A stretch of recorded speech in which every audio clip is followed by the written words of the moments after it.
আজকে আমি তোমাদের সাথে একটা রেসিপি শেয়ার করব, সেটা হচ্ছে চিকেন বিরিয়ানি রেসিপি। এটা আমি করেছিলাম ভাই ফোটার দিনে, তো সেই ভিডিওটা করে রেখেছিলাম, কিন্তু ওটা ছাড়া হয়নি, তোমাদের সাথে শেয়ার করা হয়নি। তো দেখো, আমি আলুটা ফার্স্টে ভেজে নিলাম, ভেজে নেওয়ার পরে চিকেনের জন্য আমি মশলা কষাচ্ছি। তো মশলাটা ভালো করে সুন্দর করে কষিয়ে নিলাম।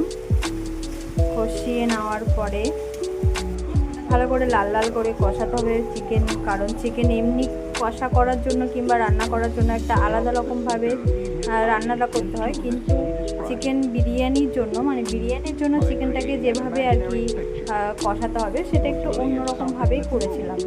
তো চিকেনটা দিয়ে দিলাম মশলার মধ্যে, তারপরে ভালো করে কষালাম।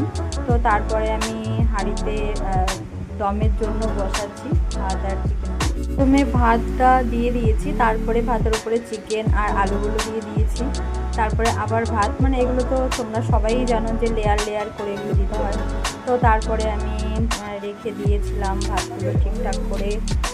তারপরে মশলাগুলো দিয়ে দিলাম, এটা ছিল পেঁয়াজের বেরেস্তা, এইগুলো দিয়ে দিলাম। তো ঘিটা দিয়ে দিলাম, ভালো করে সব মশলাপাতি দিয়ে ঠিকঠাক করে তারপরে আমি দমে বসিয়ে দিয়েছিলাম। তো সেই ক্লিপটা নেওয়া হয়নি।